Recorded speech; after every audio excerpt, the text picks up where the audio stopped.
heard the Lord ask, how do you respond when he shows up? My God, today, I heard the Lord say that many people are asking for encounters, but they don't know how to respond when I show up. Let's take some lessons from how Moses showed up to determine how we're supposed to show up when God wants to give us a supernatural encounter in his presence. Exodus 3 details how Moses was in the mountain of the Lord, which is Mount Sinai, which he will later get the commandments on. He was in the mountain of the Lord because he was shepherding the flock of his father-in-law Jethro. And while he was there, something peculiar happened. A bush got set on fire, but it wasn't just any kind of fire. This fire was not consuming the bush. And Moses got curious. And that's how we get to number 1.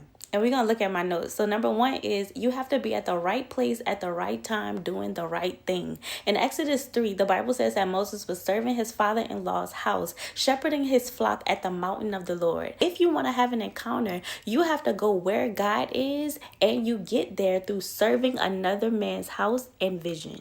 This is a great time to start to begin to ask the Lord, whose vision should I be serving in this season? What flock should I be shepherding? My God, and what mountain are you calling me to? What mountain of influence? Oh, Jesus, that's fresh revelation, y'all. What mountain of influence are you calling me to? I can't recall them all at the time, but I'll put them on the screen. Number 2, and we back on the notes, is curiosity birthed through childlike faith. You can't inhabit heaven unless you come like children. Matthew 18:3 says, Jesus said, verily I say unto you, unless ye be converted and become as little children, ye shall not enter into the kingdom of heaven. What do children have? They have a natural God-given heart of discovery, curiosity, and imagination. To sum it up, they have faith. Now, what is faith? Hebrews 11:1 says, now faith is the substance of things hoped for. It is the evidence of things not seen. My God, the Bible says now faith. What does that mean? That your faith has to be present in the moment. My God, it said that Moses was shepherding his father-in-law's sheep at the time of the encounter, but he didn't but he didn't continue to keep his vision. He didn't continue to shepherd over the sheep. He instead pivoted and began to embrace the encounter that was happening before him.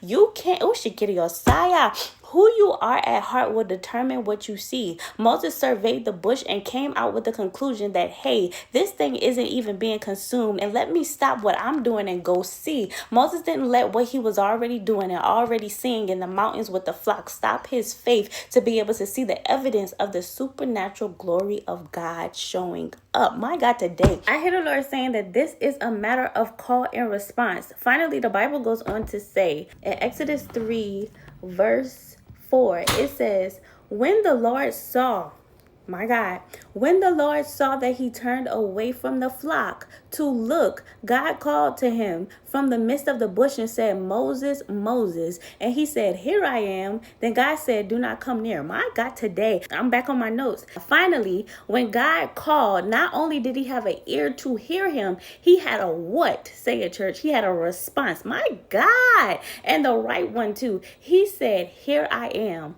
Not what you want. Not, 5 more minutes hitting the snooze alarm clock and all these things. That's for me, child. Not let me bring this flock back down the mountain to Jethro, but here I am, Lord. Let me put this phone down. I got excited. We see a similar response in our forefathers. We see a similar response in Abraham. We see a similar response in Isaac. We see a similar response from Jacob, later named Israel. We saw them respond in this way. So Moses took a cue out of their book and he responded, here I am, Lord. The supernatural, my notes say, the supernatural presence of God requires a response, not just in deed, but in action. Moses' response allowed God to correct his action. My God, verse 5 says, then God said, do not come near. Take your sandals off your feet out of respect, because the place on which you are standing is holy ground. Listen, it says, but God stopped him with an instruction. Let me read that again. Moses' response allowed God to correct his action.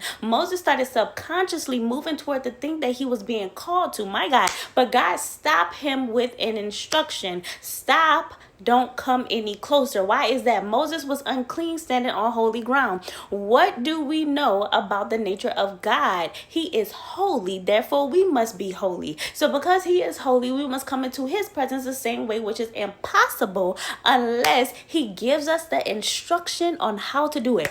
God's word is cleansing in and of itself. Oh, let's go. So we find out that your encounter comes with instructions. My God, today, Moses was like a moth drawn to a flame, attracted to the beauty of the supernatural presence of God. Because isn't he beautiful, y'all? What does it say about the fire of God? What do we know about it in the Bible? It's either a consuming fire, meaning it's eating up all the unclean things that goes near it, or it's a refining fire to those that love him. My God, today. But it is both at the same time. So when God told Moses to stop, don't come any closer, he's really saying, if you come closer with this unclean on you, because these unclean shoes on you, I am holy. So I will have to consume whatever is unclean. My God, today. But if you come under the instruction of the Holy Ghost, then I can just refine your hearing. I can just tell you what to do. How does he refine you? First, he tells you to loose a thing. He calls you into repentance, and then he replaces it with his instruction, with his Holy Ghost.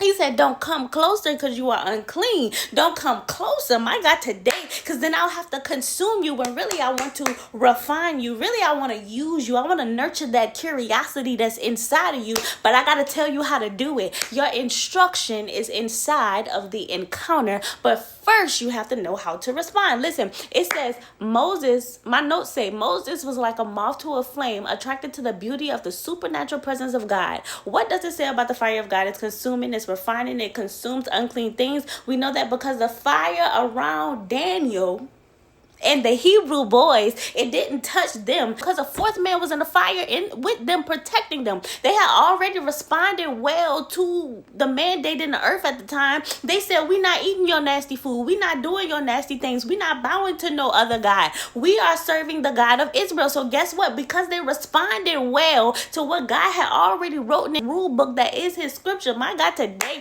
that is his covenant, then God also gave them an instruction. He said, well, you need to go on a fast. Well, you need to turn down your plate. You need to do this, that, and the third. And guess what? In you doing that, there is a protection that comes, my God, today. There's a protection inside the encounter. So when they were in the fire, they were able to come out not smelling like smoke whenever they thought they was going to die.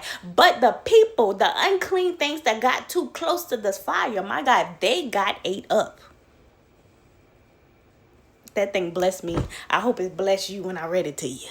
I hear the Spirit of the Lord saying, your answer is how. Oh, she getting excited. Let me say how he's saying it. My God, your answer is discovered in how you respond. And Moses is responding properly. God gave him an answer that allowed this supernatural encounter to deepen. He gained affirmation in this encounter. The Bible says that when God saw him, my God, today, do you know what it means for God to see you? Hagar said, El Roy, he sees me. He knows the depth of my situation. That means God saw. When God saw that he turned back. Verse 4 says, when the Lord saw that he turned away from the flock. When he saw that he was pivoting into position. When he was pivoting into a posture of receiving. When he pivoted into a posture of responding well. My God, today. When he saw it, he began to release his next instruction. My God. In Moses responding properly, God gave him an answer that allowed this supernatural encounter to deepen. He gained affirmation in this encounter. The Bible says that when God saw that he turned back, he did the next step. So God affirmed this orphan boy by seeing him and calling him by name, so he knew him.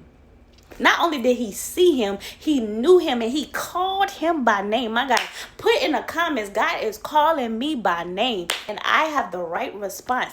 He gained protection in this encounter through the Lord's instruction. My God, today, he gained clarity on God's purpose for his life, all because he had the right response. I hear the Lord saying, I am raising up a remnant who will encounter me again. Respond well, says the Lord. I will be with you in the response. This is a matter of call and response. How you respond will dictate how you encounter God. How you respond will dictate how you encounter God.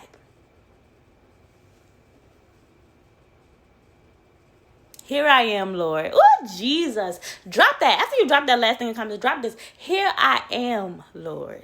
Here's my response, Lord. Here I am. Today, I want you to do something different. I want you to evangelize and I want you to prophesy to somebody. Send this video to them, and all you're going to say is, heaven is anointing your response. My God, listen.